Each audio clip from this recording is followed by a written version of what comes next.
Welcome to Educational Relevance, a platform for experienced educators to share proven successful strategies. My name is Brian Wright, alongside Mark Macbeth. We have a guest in our building, Dr. Elliot Moeser. Dr. Moeser is an excellent administrator who's been a leader of many school districts as superintendent and principal. He has been responsible for desegregating schools in Duluth, Minnesota. He has been responsible for turning schools good to great, but he's also been responsible for programs K through 12 as far as school districts and turning those schools with struggling programs into highly successful programs. We are honored to have Dr. Moeser join us today. Thanks, Brian. So I think it's a fascinating conversation about managing, facilitating, and giving direction to a school board as a superintendent when they're kind of your boss, and yet you're trying to facilitate their direction. And so I wanted to go a little bit more into that depth. I know that you talked to us before about surrounding yourself with good people, but school boards are elected. And so you just have what comes in. How do you approach that when you first come in as a new superintendent? How do you approach that school board to kind of understand who they are and what their agenda is? Well, thank you, Mark. Let me start off by identifying that school boards can come in different sizes and shapes. A superintendent has to stay out of the politics of school board elections. And I'll give you an example. In a community where I received an appointment as superintendent, there had been a superintendent in this community for 20 years. He was well ingrained in that community, and he felt a little too comfortable, and he became involved in endorsing and campaigning for school board members. It was a competitive school board race. School board didn't like that, and they dismissed him and hired me. And it was a lesson for me. And when I taught educational administration courses at the college level, I emphasized to my students that you can't always pick who's going to be a school board member, nor should you get involved in that election, because if the candidates that he campaigned for lost, the candidates that he was opposed to won, and they assumed leadership in that school district. How do you get to know board members? Do things both informally and formally. There's an informal power structure and a formal power structure within a school district. The superintendent needs to know. You need to communicate with all the board members evenly. You don't show favoritism to somebody who may think the way you do. You have to be very careful on that. And you do need to communicate with your board members. Keep them up to date. No surprises. I did not mind a 9-member school board because I could lose a couple board members. I could have 2 board members who hated me.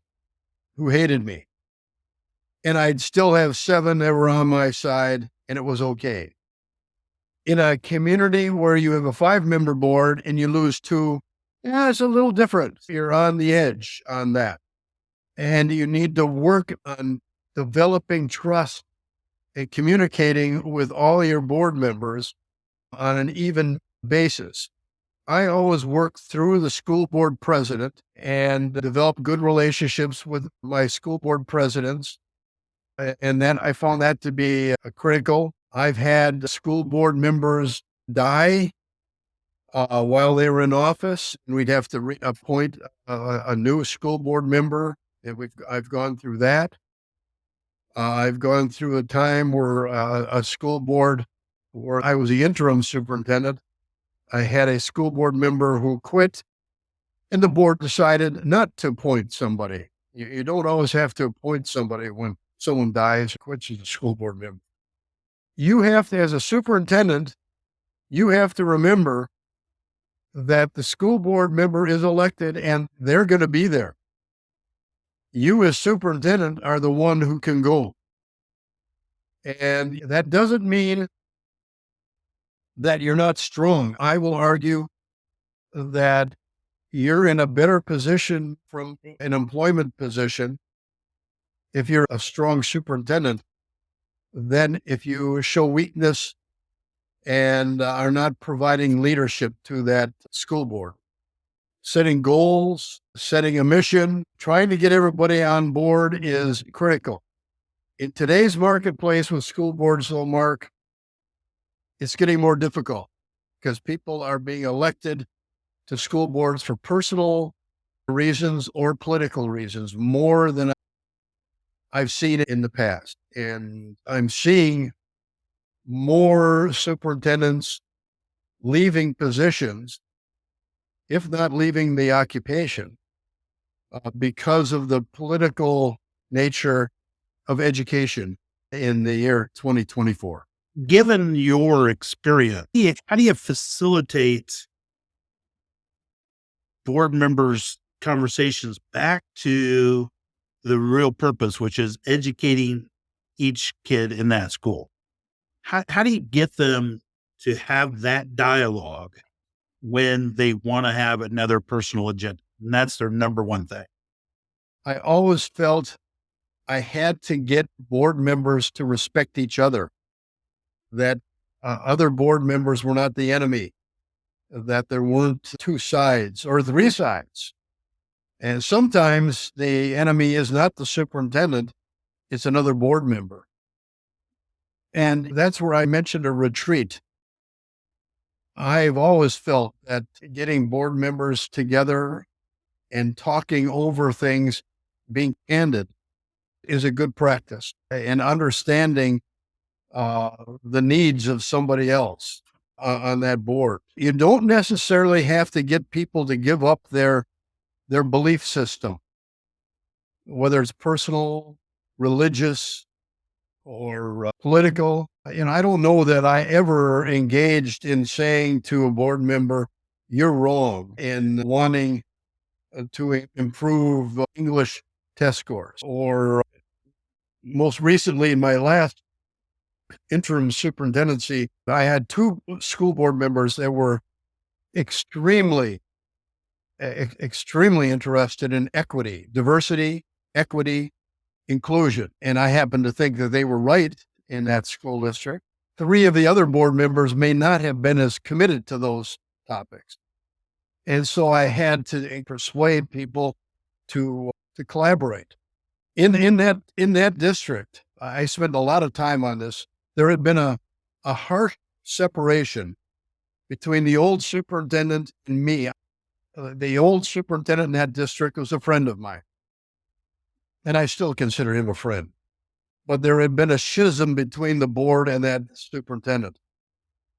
And there were some members of the board who wanted to take legal action against that outgoing superintendent. They wanted to take punitive action. They were angry. And I spent a great deal of time to convince them that their job as a school board was to move the district forward, to help children, to give teachers the tools to teach. It wasn't going backwards and dealing with revenge and getting even with that outgoing superintendent. And we spent a lot of time talking about that because some of the board members were hurt. They felt that they had been made to look bad in certain circumstances, and they wanted to get even. And I indicated to them that that's not why I became the interim superintendent. I lived in that community. It was a K-8 school district, a kindergarten through grade 8. And I knew the high school in that community because I'd been superintendent of that high school for 17 years. And I said, I can help move you in the right direction so your kids are successful. And we got there. And we did some good things in the period of time. All the time with teachers and school administrators. I mean, you were looking at assessment scores, things like that, right? To determine whether you're getting kids Yes. to learn. what role did that play in school boards? Well, in some districts, it plays a bigger role than in others. In the high school where I was superintendent and principal, the school data was big time. They wanted that school to be ranked at the top in the state of Wisconsin. But more importantly, they wanted ACT scores, SAT scores, PSAT scores that would get the kids into college and into the best colleges. Mm-hmm. In another district where I was an interim for 7 years, data helped me convince the school board that they had an extremely good school district, and they didn't believe it. And that they had great teachers. They had a community where education was important, but they had difficulty. They had 4 superintendents in 5 years, and there was a feeling of negativity in the school district, and the board was not feeling good about the school district. So I was able to use data to show the board that we're moving forward. Now, what I did there, to your question, Mark, was I knew I had to show the board data in that case.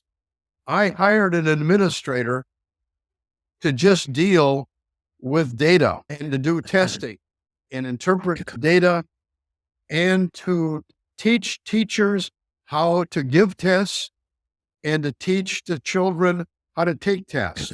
It isn't just in gathering data. It isn't just test scores that influence how well kids do in testing and assessment. Taking tests is a skill in itself. Giving tests is a skill in itself. And Brian Wright knows very well the individual that I hired. He had been an administrator for me at Nicolay in my 17 years as superintendent, and I brought him out to this school district, and we ended up having the best test scores in the state of Wisconsin. And the environment in that school district changed overnight over the use of data, using data properly. Data can sometimes be used in the wrong way, meaning public relations, in newspapers, in dismissing superintendents or principals. We use the data to strengthen our teaching and learning. And those are two different things.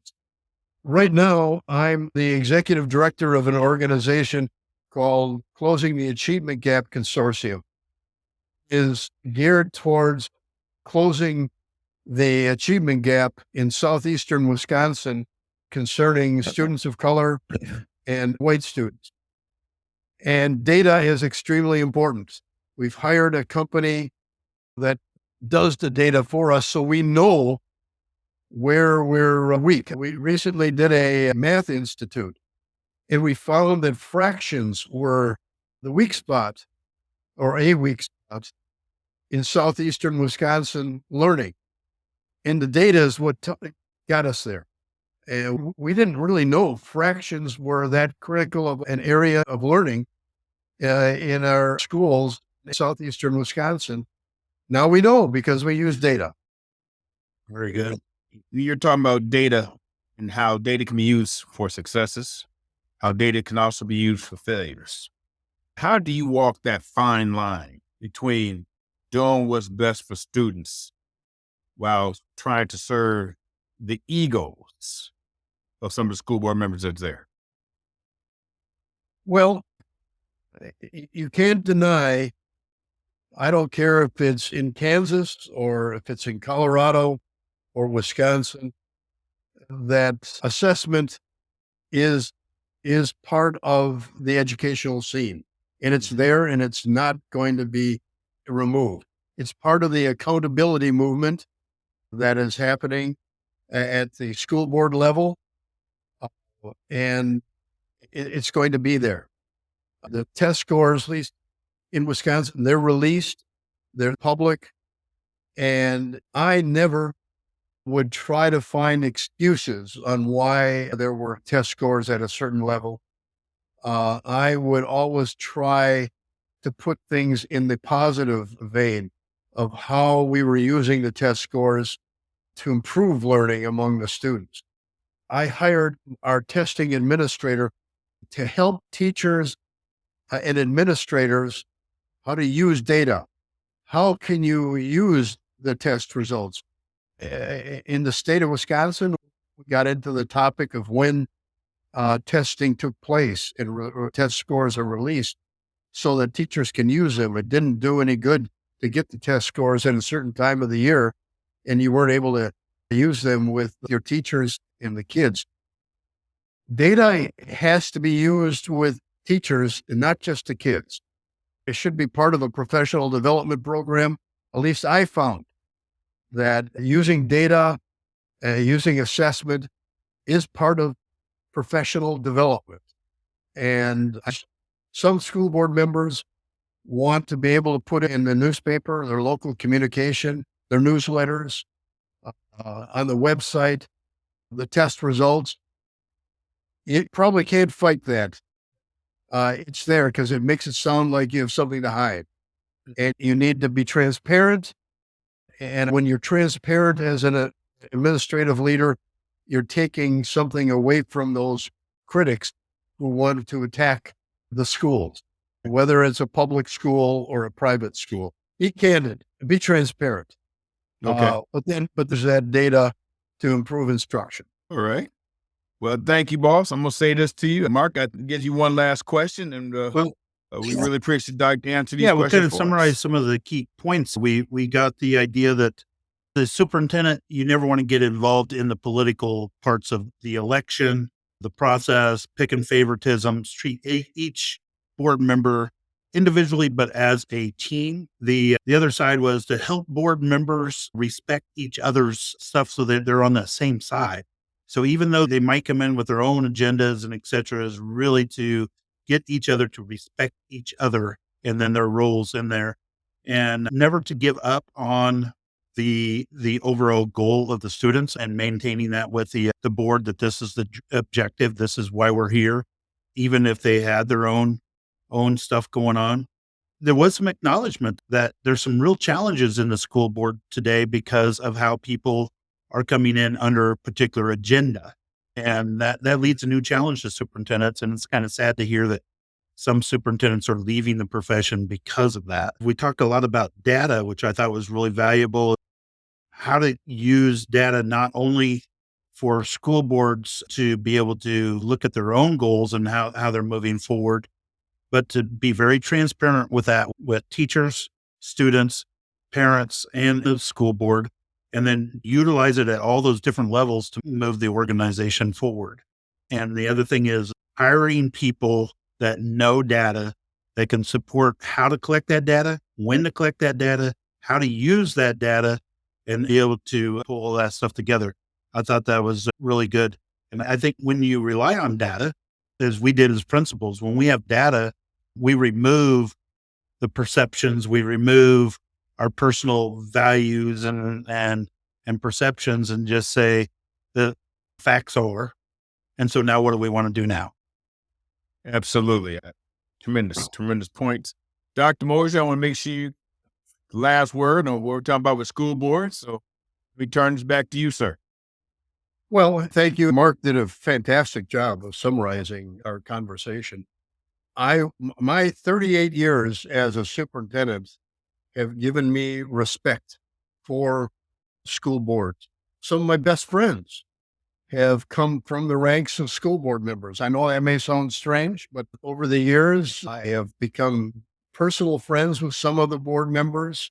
A superintendent needs to have that flexibility to respect board members and to respect the administrators and teachers who work for that superintendent.